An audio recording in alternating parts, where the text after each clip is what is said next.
Ooh, I like that Abdullah. He come with that work. You can tell Abdullah been in a couple of fights in his life. Ooh, that Ralph Seltzer. And Ralph Seltzer is getting the ass whooping that he deserves from Shizen or all these different people that work down at the Motown. There you go, Ralph Seltzer. Here go your ass whooping, bitch.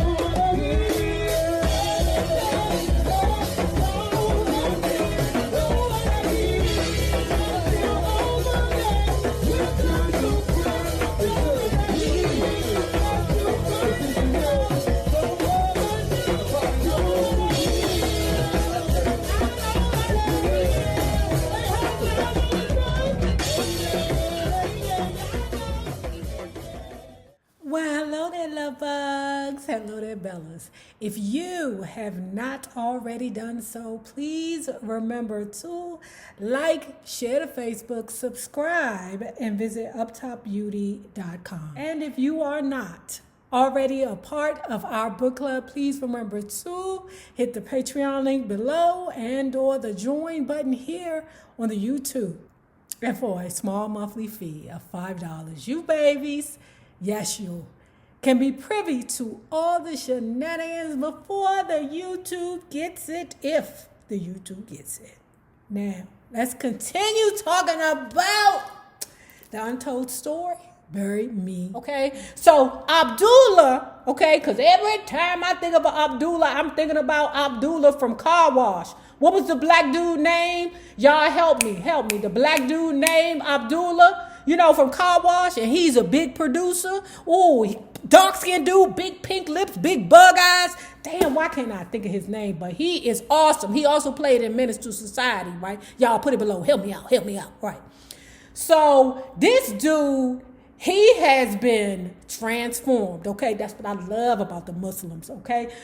If people don't agree with the Muslim faith, what I agree with, anything that makes our black man stronger and more intelligent and give him a sense of self, man, I'm 100% behind it, okay? So Abdullah come through the door, you know what? I could have been anywhere, okay? But I chose to be with the black man. That's who I chose to be with, to help my brother out. We about to do this, okay? I'm about to take Motown to the next level. You heard me, okay? And as soon as he walked through the door, yeah, I'm here to see the man. That's what I'm here for, okay? Where the Birdie Gordy at? He walked through the door, Birdie Gordy ain't there, and he meets this white man, Ralph Seltzer. Now he got this white man telling him what to do, and he is a black militant. Ooh, hold tight. He there, all right, in the new Motown office, okay, you know, and he's realizing, wait a minute, I'm not about to take no orders from this white man. You got me effed up, you know. So remember that Sugar Ray and Ed, her husband, are like the, you know, the martyrs for the company, okay? Basically, they deal with all the complaints, right? So one day, Ed gets this phone call from Abdullah. What is his name? Why I can't remember the dude from Car Wash name? God damn it. It's not Bill Withers. Is it Bill Duke? Ed get this phone call. Hey man, listen. This ain't working out. They trying to get me. You know, I can't work like this, brother. You know, they trying to get me. Something ain't right. Now, Ed saying to himself, wait a minute. Who is they? Who's trying to get you, brother? Ain't nobody trying to get you. We just need you here at the Motown to help us to get to this next level, okay? Because, you know, the youth are talking now. You know, Marvin Gaye is, I don't know if he's created what's going on yet. I don't know if Stevie Wonder done his thing yet. I'm not sure because I'm not sure about the year this is in, right? But anyway, the youth are speaking. You know, there are riots everywhere. They need the voice of the youth to communicate through Motown Records right now so we could continue selling. The dude, Abdullah, is feeling restrictions. You know, so he in his head like, oh, these motherfuckers trying to take me down. Okay, you know, the militant mother hunters, they be, you know, a little off sometimes, right? But, you know, they good to have. just in case some shit, pop off, right? So anyway, right, he called Ed. He like, Ed, they trying to get me. Ed go, wait a minute, brother. Calm down. I'm going to come pick you up, okay? Don't worry about it. I'm coming to get you. We will discuss this, right? Hey, brother, listen. The shit going to hit the fan. I've had it. I ain't going another day. Ed asked what was the problem, to which Abdullah related that he had been in the studio with the Four Tops and had come outside and they were there. Who is they? Ed wanted to know. There's a car sitting there. Man, there's some guys sitting in there. Man, they followed us and I did a couple of things just to be sure. I tried to duck them and I led them on a path. I wanted to be certain. I wanted to have all my facts. Once we had him in the car, Ed tried to calm him down while I tried to think of something. This guy was a walking, talking, burning riot. Half a block from the office, we stopped at a red light, and Abdullah saw one of the producers heading into the building. Hey, hold there. Hold on, Mr. Singleton. I'm going to talk with one of my men, okay? Just give me a minute. I'll be right back. I'll meet you upstairs. And he hopped out the car with his guitar case. Oh, shit. There's something wrong here, Ed said. You parked the car. I don't trust that son of a bitch. While Ed ran in after Abdullah, I parked the car. In the meantime, this was going down. Ed asked the secretary if Abdullah had gone into our office. No, she said he went straight to Mr. Seltzer's office. Oh, shiz, said Ed, running down the hall. When he got into the office, Abdullah was seated in front of the desk, screaming at the top of his lungs.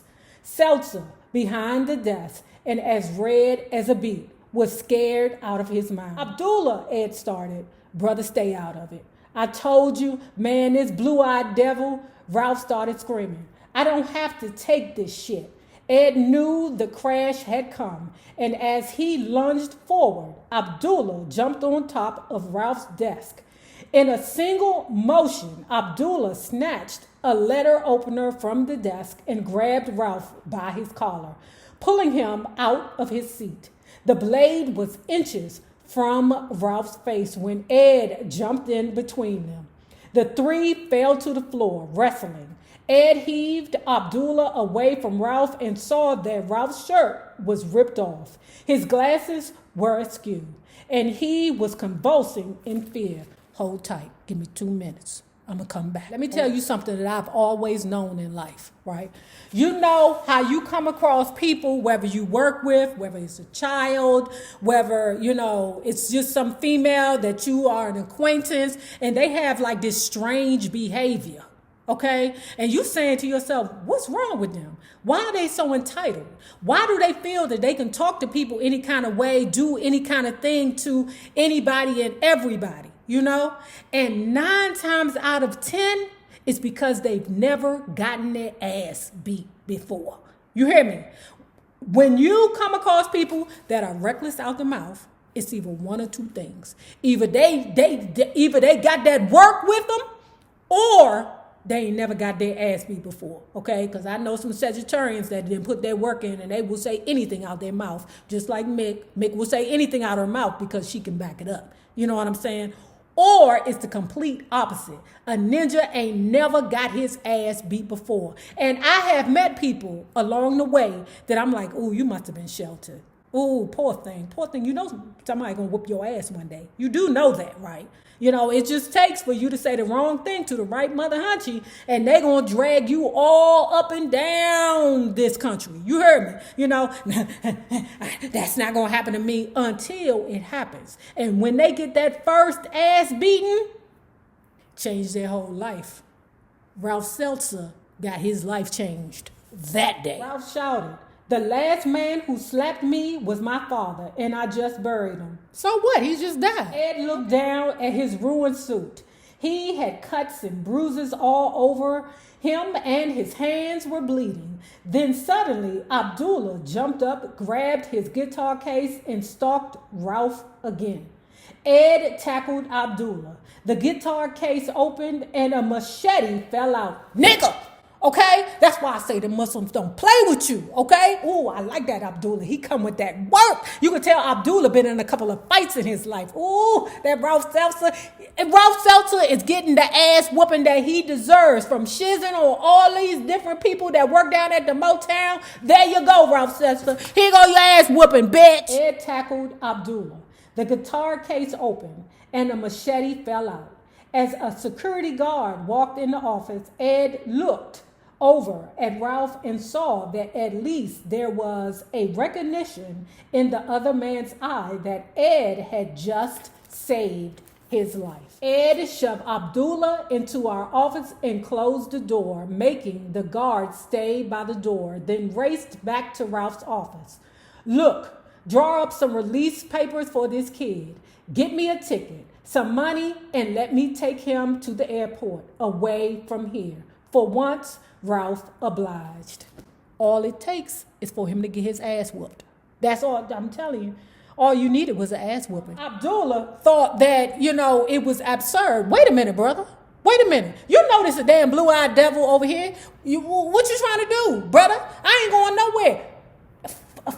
That Motown, that blue-eyed devil, and Mr. Singleton, F you too. I don't want no parts of you. I don't need no goddamn handout. I'm going to go over there to where the people appreciate me. But before he left the building, the dude Abdullah tried to grab the security guard's gun, and Ed Singleton had to intervene again. Oh, that Abdullah wasn't going down without a fight. Yes, glory. That a teacher, Ralph Seltzer. That a teacher, because you never know who's the next Abdullah going to be. Nothing from nothing leaves nothing. You gotta have something if you want to be with me. Oh, yes, baby. Nothing from nothing leaves nothing. Hey, you gotta have something if you want to be with me. Perry called from L.A., said to Ed, well, I heard about all the dramatics today. He was using his testy voice. What are you talking about, man? I heard about Abdullah putting you up to that. Ed pulled the phone away from his ear and then back. You gotta be kidding. No, you're a clever man. You're a clever dude. That was great.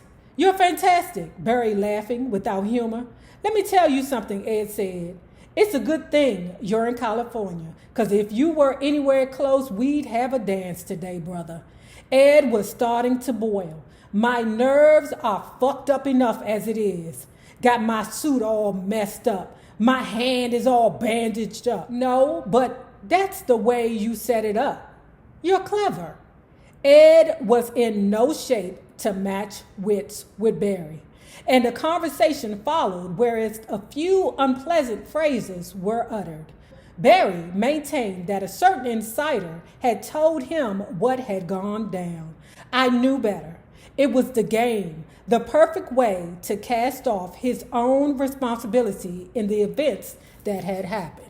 Never taking responsibility for his bullshit. By 1968, as far as my work as a martyr went, I had more or less come up with a plan for a reconstruction. But before I made that move, I needed to get caught up on some creative work with the artists. Ray, if I don't get that $5,000 right away, the mob is going to break my legs.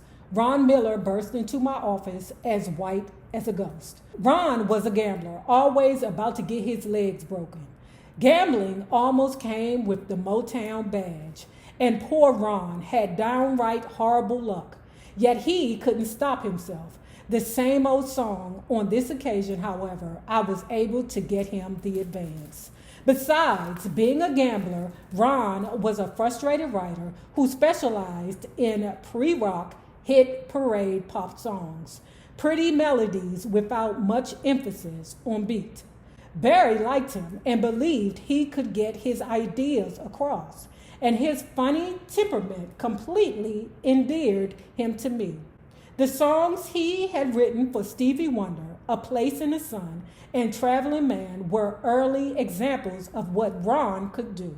And just around the time I got him his advance, he wrote a tune that was about to change his fortunes. I can't do this song, Stevie Wonder said when they went to record it. Finally, they finished it, only to discover that Barry didn't like it. It sat in the can for a year until Miss Billie Jean, who knew it was a hit, demanded that it would be released. For Once in My Life was a smash, a #1 pop hit. In the spring of 1967, Hank Cosby had been directed by Barry, who was dissatisfied with Stevie's progress since Uptight to get to work with Stevie. So Hank sat down with Stevie to hear what he had to play exactly as Sylvia had done before. All he had to play was a 4-bar musical phrase. That's it? Yeah, said Stevie. I was born in Little Rock, had a childhood sweetheart that was the genius of I Was Made to Love Her. Together, Hank, Sylvia, and Stevie developed more lyrics, but the heart of the song musically was only those 4 bars. The record hit #2 on the pop charts and #1 on the R&B that summer. And those 3 would continue their collaborative hit writing spree for the next few years while Stevie learned under the tutelage to become a phenomenal writer by himself. It became apparent to me that even though the artists weren't directly involved in the turmoil at the Donovan building during that previous summer, they hadn't escaped the fallout. For those on the lengthy tours and returning to Detroit, there was less and less the Motown that they knew. One of the main problems was that there was nowhere for them to hang out. Wasn't no pool table, wasn't no, dance place. It wasn't a porch for them to just, just be able to sit and talk, and have a camaraderie amongst peers. You know what I'm saying? Because sometimes that happens. It's like a lunchroom. Remember at Motown before, at Hitsville, there was a sense of camaraderie because everybody had to sit down at 12 o'clock and eat lunch together. Okay? They didn't have that same feel in the Donovan building. Sugar Ray had brought that to the table. Of course, these proposals were met with uncomprehending stares by the Novak brothers. How on earth could a capital layout of an X amount of dollars be justified except when it leads to Y increasing its productivity? Meaning, no. Okay? No, we're not about to waste no money on a goddamn hangout. These niggas can hang out at bars and the casinos. They drunk gamblers any goddamn way. Meanwhile, the artists were harboring their own license to riot as they experienced certain separate but equal issues during that summer. On a marquee in Las Vegas, the same week as the New York riots, Diana Ross and the Supremes had appeared for the first time.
Already done so, please remember to like, share to Facebook, subscribe, and visit uptopbeauty.com. Now remember this. The same people that you meet on the way up will always be the same people that you meet on the way down. My naysayers, my patron loves, you babies, have a good one, be safe, and get vaccinated.